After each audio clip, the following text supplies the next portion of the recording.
Welcome to another CEO Wisdom Pod. We have Oliver Gunasekara with us today. He's a CEO at Impossible Metals. He's a Forex founder, 2X CEO, an investor and an advisor, mostly in deep tech and climate tech. He's also an early employee at ARM, which now has a 150 billion market cap. He's onto interesting stuff, and I think his company was YC Batch Winter 2022. And yeah, just an interesting guy altogether. So, Oliver, I'm glad to have you on. Tell us a bit more about yourself and what you've been up to as of late. Yeah, I'm really excited to be here. My most recent company that I started about 4 years ago is focused on deep sea mining with autonomous underwater robots. And so we've been making good progress on that. And we just recently had a lot of US government support. There was a President Trump executive order on deep sea mining. And this week we heard that our request to start leasing around American Samoa has been accepted. So, yeah. Big news. Before we get to that, what's your background? What brought you to today? Yeah, I spent about 30 years in semiconductors, so early employee at ARM, which went on to be a really big company. But this company is really focused on robotics. But at school I did electrical and electronic engineering, but I've really done more business and marketing in the last couple of decades. Interesting. And yeah, why deep tech? Why climate tech specifically? Well, I think, atoms are what really move the world. And, I'm personally much more interested with physical things than purely software.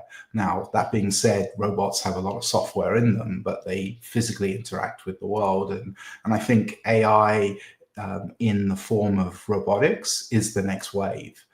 So I think lots of opportunities. This particular company, I think, is really about trying to accelerate the energy transition. We desperately need lots of metal, and the way that we get metal today isn't particularly good. We do mines in Africa and India and Indonesia, and there's lots of environmental and social issues. So I think we can do things better. Right. And Impossible Metal, where did you get that idea specifically? I came up with the idea when I first discovered these potato-sized rocks that lie on the seabed floor. So this is actually the product that we're after. So our mining robot goes up to 4 miles deep to pick these up. And what other companies are doing is dredging. They're using these big dredging machines to effectively vacuum up the seabed with a riser system. And this technology was tested in the 1970s, and there really hasn't been much innovation. And so we took a blank sheet of paper and said, could we do it better? Less environmental impact, less cost, no single points of failure. And so that's how the idea came about. And what's so valuable about these rocks, and what's so impossible about them? Well, what's valuable is that they're the planet's biggest source of critical battery metals. So nickel and cobalt. There's also copper and manganese, and there's huge quantities. And we actually need massive amounts because we're trying to move away from fossil fuels to electrification. And electrification needs metal. It needs metal in the storage, in the transmission, in the generation, and in the usage. So the world needs massive quantities. And right now we tend to go to places like Africa and Indonesia and dig up the earth and destroy the habitat to get at these metals. I think there's a better way of going to the ocean. And why did we call it impossible? Well, nobody believes what we were attempting to do could be done. It's technically very challenging. It needs a lot of new technology. And so the name really works well with recruiting the best talent. The best engineers want to come and build something that others say cannot be done. And everything is impossible until someone finds a way. Right.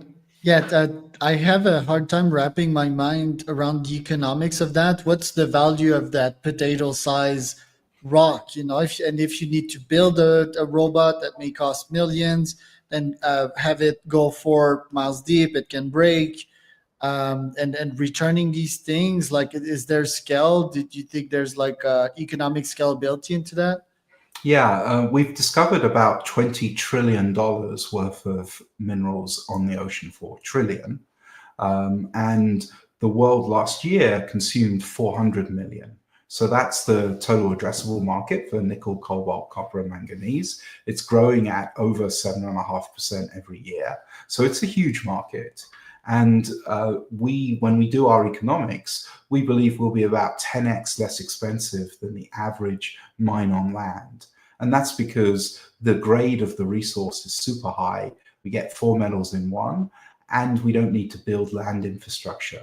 On land, you need to build roads, you need to build maybe a railway line, power connections, accommodation for workers. The ocean, we just reuse ships and ports. So 10x less expensive, 10x faster, 10x bigger resource, 10x less environmental impact. Basically, we think we are the SpaceX for mining. Right. And what's the cost of building that robot? What's the cost of the potato size rock that you'd carry? Yeah, the robot will cost about $2 million, but we will be able to amortize that over, say, 25 years. Each of these potato rocks could be worth about 50 cents once the metal is extracted and processed. And there are trillions of them on the seabed floor. So at scale, each mine location could do about 4 billion a year in revenue and about 1 billion of profit. And how much potato size can one robot carry and bring up to the surface? So the robot we're designing and building now for production, we call it Eureka 3. Its payload is 4 metric tons, so 4,000 kilograms, and it can deliver that every 3.5 hours. So we reuse the same robot. And so how much potatoes there? I would have to do the maths because they vary in size. Because let's do them by weight. Let's say they average about 100 grams. So 0.1 kilogram versus 4,000. So we could do the rough maths of what that is. Quite a lot. Yeah, let's call it a round number. I don't know, 2,000 of these potatoes, and you said 50 cents, right? So $1,000 every payload every 3 hours. Would that be the math? Yeah, 3.5 hours, something like that, and we can operate 24/7. And that obviously we have to get the rocks to land. We have to get the minerals processed. Okay, so yeah, I thought you would just bring them to a third party. So you want to do the full vertical integration here?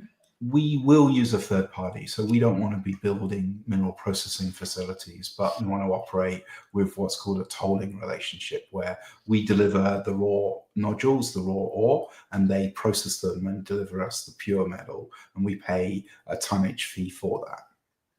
Right. How do these rocks end up on the seabed? Yeah, it's an interesting question.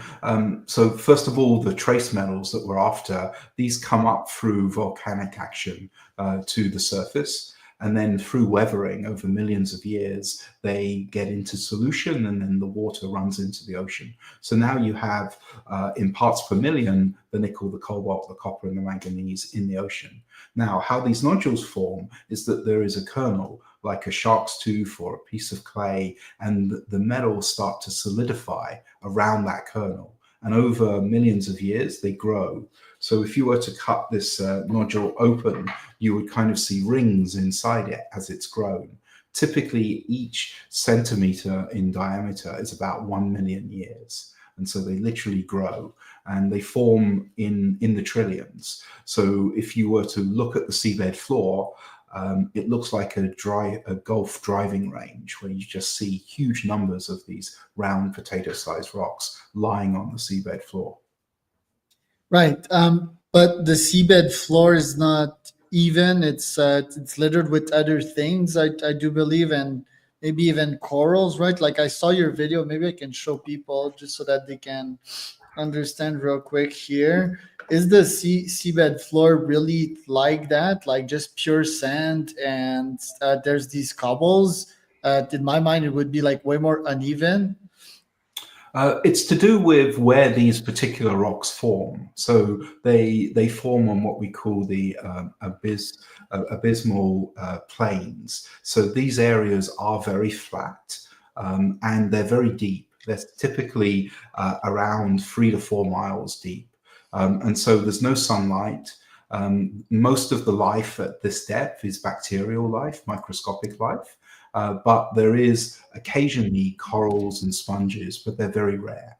So you see them not very often, maybe every few hundred nodules. And our vehicle is designed to detect that with its AI. And if we see it, we put a quarantine area around it and don't disturb it. Is there like a Google Maps for the seafloor? Google Maps has it, but it's not particularly great. If you want to see actual imagery, if you go to our YouTube page on YouTube, there's a video there that actually has real imagery data. So yeah, which one is it? Keep going. I don't see it here. Keep scrolling all the videos. Yeah, that one. The one. Yeah. Yes, the one that's animating now. That's real image data from the seabed floor. So that's exactly what it looks like. So why is it so clean? Where's there like no corals or algae there? Why is there no one there? Because there's so little energy, right? You're talking in an environment that is so deep, so much pressure. Hostile. Yeah, you will see in this video a bit later on that there is a small coral that pops up, but they're very, very rare. As I said, 80% of the life by mass is bacteria. It's not very common. And tell me about the technical challenge of building this, like something that can go that deep, and then a camera that can scan the floor, a robotic arm that can pick it up. It seems like a moonshot. It's a lot of technology, but fortunately, our chief technology officer and co-founder, Jason Gillingham, his previous company was building underwater robots, so he has a lot of expertise. But fundamentally, where possible, we try to reuse off-the-shelf robotics components. So the biggest market today for underwater robots is navies, the military. That, like all militaries, they're moving to drones, they're moving to autonomy. So that is a big market, and we can buy components like sensors and propellers and batteries. And so where possible, we just buy off the shelf components and we integrate them. Now, we still have to integrate them electrically, mechanically, we have to write software for them. So there's still work to do. But there were 3 areas where nothing existed. So we had to basically invent our own technology. So the first area is what we call the buoyancy engine. So this is the technology that allows the vehicle to move up and down the water column. Its principle is pretty simple, works a bit like a submarine. So we have a variable mass, fixed volume. So we have a sphere that we can pump water into and out. And the vehicle is designed to be neutrally buoyant on the surface. And then we can, with the spheres being empty, and then we pump water into them, and the vehicle's heavier and it dives. So that's one tech. The second tech is the robotic arms. We needed something that could work really quickly. So we took a Delta style arm where the actual motors are off the limbs and put that onto the vehicle. The third area is the AI algorithms, so that we can recognize the seabed, the nodules, and anything else. And so that's running on an NVIDIA GPU. All of that runs locally. We have stereo cameras. And then the fourth area is our automated launch and recovery system. We have this concept of a smart system where we can actually dock the vehicle below the wave affected area, and this then allows us to recover the vehicle onto the ship really quickly. So that's our key inventions. Rocket science. So I see that you tested it in 25 meters depth. Isn't there a way to test, like in a lab, I don't know, like pressurized water or something, so that you can really mimic 4 miles deep, which brings a litany of issues and complexities? There is, but this equipment's super expensive, so it's called a So hyper. why not build a startup about that? Yeah. So we take our components that we build to an external test chamber where they have a tank that can simulate the pressure at these depths. And we do that. And when we buy components, they often come with a test certificate saying they've been tested. But you can't really put the whole vehicle in the test chambers. Maybe the military have them, but we don't have access to that. So we have to actually take the vehicle to the deep ocean. And we did that twice last year. So off Florida, we took Eureka 2 and we took it to about 2,000 meters. So well over a mile depth underwater, fully autonomous. And yeah, like I would give the miners the toothpicks, the mining picks, right? Like I would build a startup that would provide access to that big tank. What do they charge you to test that in the that artificially pressurized tank? It's expensive, but you pay per hour that you kind of have access to that facility. But it's fairly specialized. Not there aren't that many. Again, military is the biggest use. People selling components that go on underwater vehicles for the military. And deep tech is intellectually challenging, so I guess that's rewarding, but it's also most of the time less profitable or harder. Is that fair to say as a niche? I would say it's harder, but I actually think it can be highly profitable. The problem with pure software or just AI on its own is that there are very little barriers to entry, which means competitors can duplicate what you do really rapidly. And so that drives down your gross margins because the substitution is really easy and simple. The thing with hard tech is that it is hard, it takes time, but it's very, very difficult to be duplicated. And so once you succeed, you can actually have really high gross margins. Right, something that an AGI couldn't crack in the next couple of years, especially the physical components, right? Yeah, exactly. I mean, I think AI with robotics is going to be a huge market, and that's what our vehicle does. But I personally think it's really hard to make money these days with, say, a SaaS business because uh, AI is disrupting that, and the barriers to entry are so low that it's very easy for competition, which means you're not going to have a high price. You're going to have a very low price. And why not build the SpaceX of deep tech, just like bringing payloads in and out, and being again like a provider to all these deep sea companies? Have you somewhat thought of that, or another way of monetizing what you're building right now?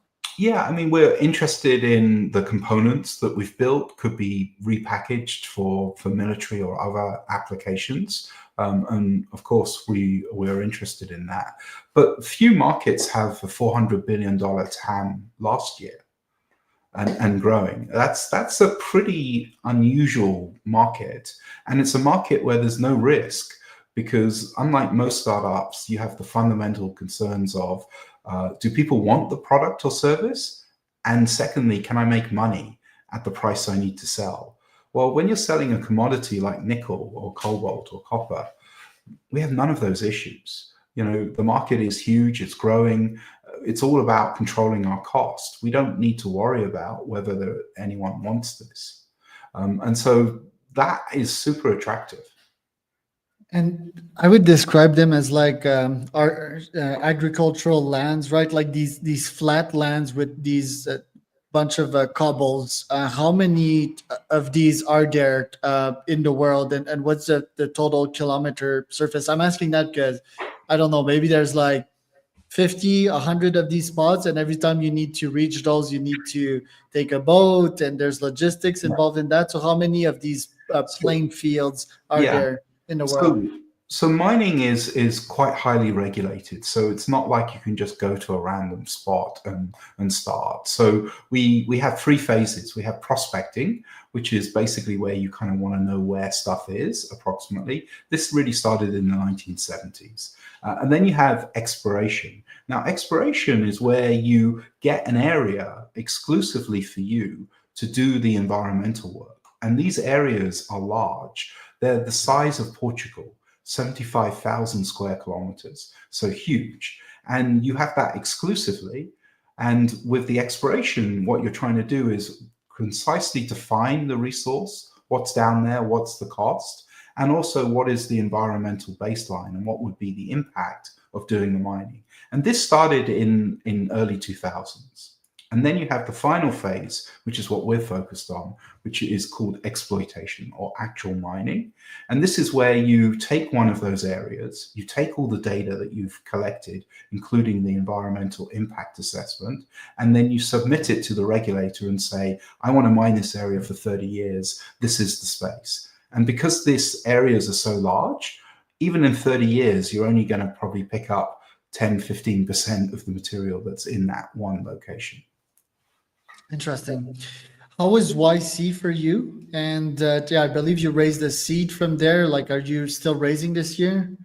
Yeah, YC was amazing. We went into YC having done a pre-seed of about 2 million, but after demo day, we raised another 10 plus on the back as a seed round. And I think the network was very, very powerful. The advice was great, and it made fundraising really easy. So we concluded YC winter of 22. So it's been about 3 years since we raised our seed round. And so we're starting to think about our Series A, which would be to finish the technology. And so Right. we're basically in the market now for the Series A. Then you mentioned you just unlocked a contract in American Samoa. So how does that play?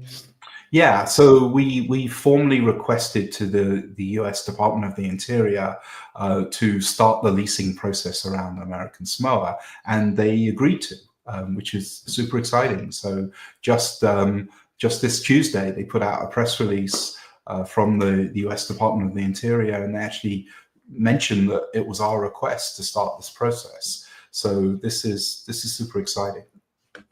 Right. And where is it exactly? So American Samoa is a long way south. So if you, I think you've got it there, but if you zoom out, Hawaii is right north. So it's basically a long way south from Hawaii in the Pacific Ocean. So I think we can see Hawaii up there, and Yeah, Hawaii's here. Samoa is down there. I was zooming on it, right? Like American Samoa. Yep. Yeah, and where exactly are you gonna see these things? Like if you see on my screen here. Yeah, so there would be within the 200 nautical miles to kind of the right corner. So this is called the exclusive economic zone. So 200 miles around a country belongs to that country, and that's the area. And this country borders what's called the Cook Islands, which is a country to the east. And they have also been extensively working on deep sea mining for about the last 20 years. Interesting. But yeah, how quick do you think this is gonna fully unlock? Because you're still in development mode. It seems like a very long-term business, long sales cycles also and so forth. So what's your ETA on, I don't know, the first million being mined in the next 5 years? Yeah, 2028. So just under 3 years is when we think we can start production. That would involve us finishing the technology and then building a fleet, but it also involves the partner that we would have applying for the permission, using the environmental data and getting granted. So we're trying to intercept those two together. Very interesting. And how do you keep your sanity with such a long-term business and your patience? Yeah, I mean, you have to focus on the mission. Like, if we do this well, we'll solve some massive technical problems, which is stimulating. We'll allow the world to electrify, which I think is good. We'll avoid some of the environmental and social damage that happens in mining on land, and we'll build a massive business. So that's, you keep focused on the longer mission. Got it. Well, thanks, Oliver, for being on. Where can people find out more about you? So I think primarily our website is the best place, impossiblemetals.com. We're also pretty active on LinkedIn as well. So that was Oliver and Charles for another Founder Wisdom